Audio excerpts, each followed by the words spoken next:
Welcome back. You're watching BBC World News. Our main story today, the official opening of the Winter Olympics has taken place in Beijing. It's amid Chinese pride, but also international controversy. So let's get some of the reaction to the Games in China. Our BBC China media analyst Kerry Allen joins us live now. I mentioned Chinese pride. There must be a lot of that going on, even though many people who had wanted to go to see the Games were not able because of the COVID restrictions.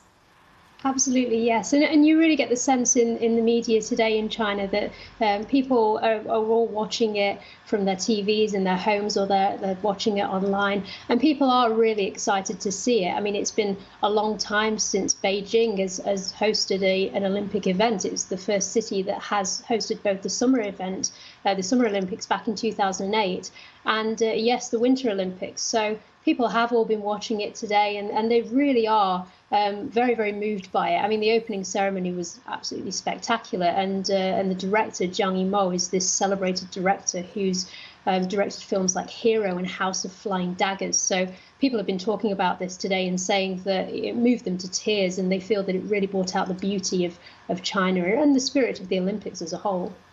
But when it comes to, you touch upon the 2008 Olympics, a slight difference this time round, a lot fewer world leaders. And this time round, it's President Putin that has the top billing. What do people in China make of that?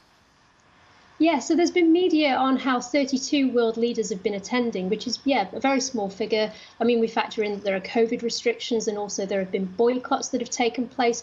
But Vladimir Putin is largely recognized as being Xi Jinping's closest ally. And state media have really rolled out the red carpet for him. So people have seen via the broadcaster CCTV, for example, him specifically arriving on a plane. There's been footage of him sitting opposite Xi Jinping at a table and talking about how, because of the pandemic, they haven't been able to talk to each other face to face for nearly 2 years. So people really, they like Putin in China, and seeing the two leaders talking to each other, they feel like it's two friends. So there has been a lot of enthusiasm for the two of them meeting, and very much, as I say, a red carpet rollout for him in particular.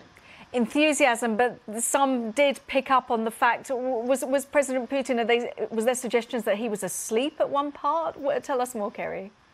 Yeah, so there have been these images that have appeared showing him with his eyes closed, particularly when the Ukraine team walked out. And there have been memes off the back of this on international platforms like Twitter, but they've also been picked up on in China. So people have been taking images, and Putin's name in Chinese, the first character, Po, they've been using this next to words that end with P, so sleep Po and wake up Po, very much kind of mocking this and just having a bit of a laugh with it. But at the same time, it is a little bit embarrassing and not something that I would expect to see on Sina Weibo, which is China's version of, say, Facebook or Twitter. Yeah, it's interesting that it actually made it that kind of image.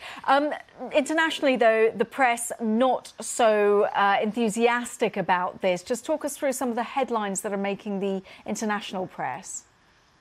Yeah, absolutely. So there's been a real emphasis that these events have gone ahead as a result of, despite the fact that there have been boycotts. And state media in China have very much they've said that these are largely campaigns that have been orchestrated by Western media as they see it. So they've taken particular criticism with American outlets for headlines like this, trying to paint a negative image of the Olympics. And as I say, there has been state media response to this. So newspapers like the Global Times, for example, have been trying to say that this goes against the whole spirit of the Olympics. The Olympics is meant to be an event that's about bringing people together and about sport. It's not meant to be about politics.